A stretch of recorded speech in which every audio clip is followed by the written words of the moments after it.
చాలా డీటెయిల్డ్గా కూడా చెప్పారు. ఈ సబ్జెక్ట్ పైన ఈ ప్రభుత్వానికి ఉండే కమిట్మెంట్ చెప్పడానికి మాత్రం నేను రీఎన్ఫోర్స్ చేస్తున్నా. సమగ్రంగా వారు ఎక్స్ప్లెయిన్ చేయడం జరిగింది. 2047 అధ్యక్ష స్వర్ణాంధ్రప్రదేశ్ విజన్లో ఒక ప్రిన్సిపల్ వచ్చి 10 ప్రిన్సిపల్స్ పెట్టుకుంటే అందులో ఒక ప్రిన్సిపల్ వాటర్ సెక్యూరిటీ. వాటర్ అనేది చాలా ఎసెన్షియల్.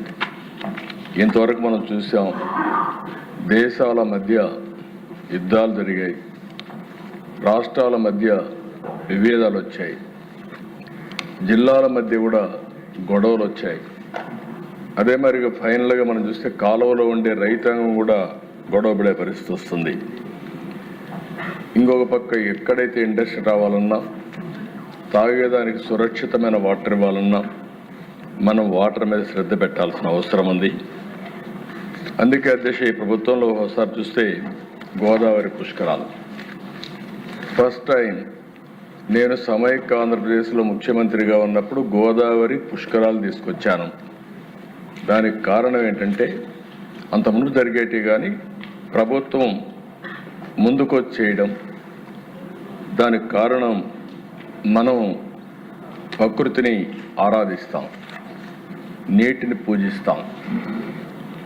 ఎక్కడ చూసినా గంగమ్మ తల్లిని మనం పూజలు చేసే సంస్కృతి ఉండే దేశం ఇది. అందుకే నేను ఆ రోజు దేశం ఒకసారి అదృష్టం కూడా 2 పుష్కరాలు కండక్ట్ చేశాను. మళ్ళీ నెక్స్ట్ ఇయర్కి గోదావరి పుష్కరాలు కండక్ట్ చేసే పరిస్థితి వస్తున్న 3వసారి కూడా.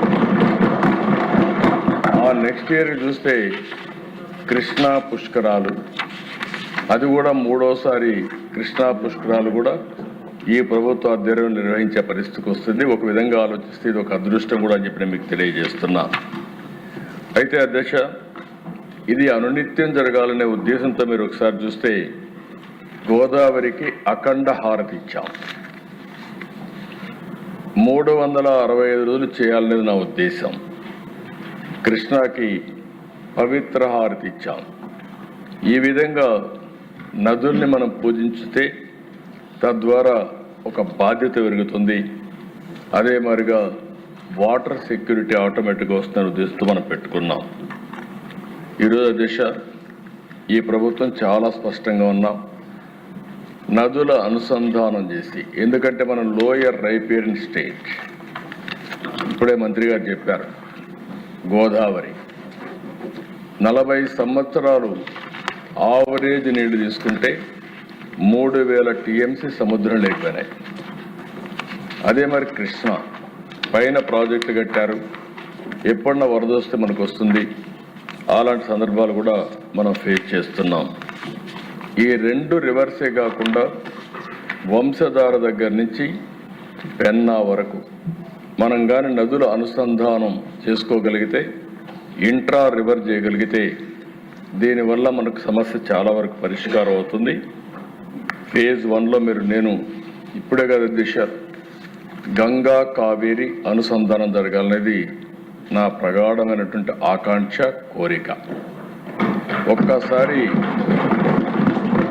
ఏదైతే ఈరోజు దేశంలో ఒక చిన్న ఆలోచనతో మొదలుపెట్టినటువంటి నేషనల్ హైవేస్, అది first proof of concept Nellore to Chennai. 4 సంవత్సరాలు 5 సంవత్సరాల్లో గోల్డెన్ క్వాడ్రిలేటరల్ రోడ్ వచ్చింది. ఈరోజు ఏ జిల్లాకు కావాలన్నా అలాంటి రోడ్లు వచ్చాయంటే ఒక ఆలోచన, నిధుల కొరత కాదు, ఒక పబ్లిక్ పాలసీ ద్వారా వండర్ చేసే పరిస్థితి వస్తుంది. జరిగింది. అదే మరి వాజ్పేయి గారి పీరియడ్లో గంగా కావేరి సాధ్య అసాధ్యాలన్నీ కూడా చేయడం కోసం సురేష్ ప్రభు గారి నాయకత్వంలో ఆ రోజే ఒక టాస్క్ ఫోర్స్ కూడా కాన్స్టిట్యూట్ చేసే పరిస్థితికి వచ్చాం. అయితే తర్వాత వచ్చిన గవర్నమెంట్ ఇది చేసే పరిస్థితి రాలేదు, ముందుకు పోలేదు.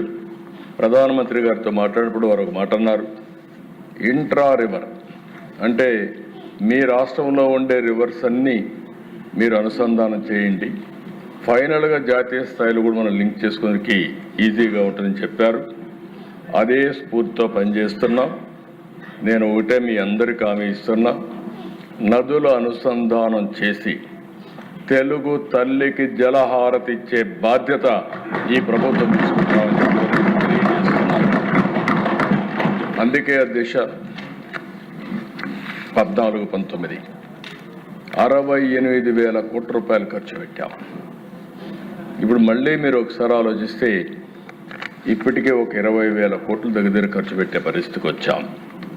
హంద్రి నీవా 738 కిలోమీటర్లు అన్ని లిఫ్ట్లన్నీ కూడా వెడల్పు చేసి అక్కడి నుంచి కుప్పంలో పరమ సముద్రం లాస్ట్లో ఉండే చెరువు కూడా నీళ్ళు ఇవ్వగలిగాం.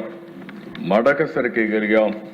నిన్నే అనంత హిందూపూర్ నేను రివ్యూ చేస్తే ఈ సంవత్సరం హిందూపూర్లో వర్షం తక్కువ పడింది, కానీ కాస్తో కోస్తో నీళ్లు ఇవ్వగలిగామంటే ఆ ప్రాజెక్టు వల్ల ఇవ్వగలిగాం. దీనికి శ్రీకారం చుట్టిన వ్యక్తి నందమూరి తారక రామారావు గారు అని చెప్పి ఎప్పుడు కూడా మంచిని మనం ఎప్పుడు గుర్తుపెట్టుకోవాలి. దిశ ఈరోజు కాటన్ ఈ దేశస్థుడు కాదు, బ్రిటిష్ పాలనలో ఇక్కడికి వచ్చాడు. కానీ ఆయన చేసిన పని ఏంటి? ఆ రోజు గుర్రం మీద తిరిగి ధవళేశ్వరం ఇక్కడ బ్యారేజ్ ఇవన్నీ కడితే ఈరోజు గోదావరి జిల్లాకు పోతే ఎవరిని గుర్తుపెట్టుకున్నా పెట్టుకోకపోయినా కాటన్ మాత్రం గుర్తుపెట్టుకొని ఎక్కడ చూసినా విగ్రహాలు పెట్టి పూజిస్తున్నారు. అది ఆయన చూపించిన స్ఫూర్తి. ఈరోజు ఈ రాష్ట్రంలో అన్ని ప్రాజెక్టులు మీరు రాయలసీమ రాళ్లసీమ ఎడారిగా మారిపోతుంది, దీనికి అభివృద్ధే కాదంటే అలాంటి దానికి ఒక దశ దిశ చూపించిన వ్యక్తి నందమూరి తారక రామారావు గారికి నేను తెలియజేస్తున్నాను. మనం మాట్లాడే హంద్రి నీవా, నగరి గాలేరు, తెలుగు గంగకి 4 ముఖ్యమంత్రులు, ఆనాటి ప్రధానమంత్రి. తమిళనాడుకి చెన్నైకి నీళ్లు ఇవ్వాలంటే ఎన్టీ రామారావు గారి కమిట్మెంట్ మీరు చూస్తే చెన్నైకి నీళ్లు ఇవ్వాలి, నేను కూడా ఒప్పుకుంటా. కానీ నా రాయలసీమకు నీళ్ళు ఇచ్చిన తర్వాతనే, ఓపెన్ కెనాల్లో నీళ్ళు ఇచ్చిన తర్వాతనే చెన్నైకి తీసుకుపోదామని చెప్పి రాయలసీమకు రిజర్వాయర్లు కట్టడం కానీ అంత మునుపంతా కూడా పైపులో తీసుకుపోవాలంటే కాదని చెప్పి ఆ రోజు రాయలసీమ కోసం ఇచ్చిన వ్యక్తి. తెలుగు గంగ, ఎస్ఆర్బీసీ, హంద్రి నీవా ఈరోజు రాయలసీమలోనే కాదు ఆంధ్రప్రదేశ్లో కట్టిన ప్రతి ఒక్క ప్రాజెక్టు కూడా ఆ రోజు ఎన్డీఏలైనాయి, లేకపోతే తెలుగుదేశంలో అయ్యాయి తప్ప కాంగ్రెస్ పార్టీ ఎప్పుడు కూడా ఏమీ చేయలేదని చెప్పి కూడా ఆనాటి కాంగ్రెస్, ఈరోజు వైఎస్ఆర్ కాంగ్రెస్ పార్టీ ఎప్పుడు చేయలేదు. దిశ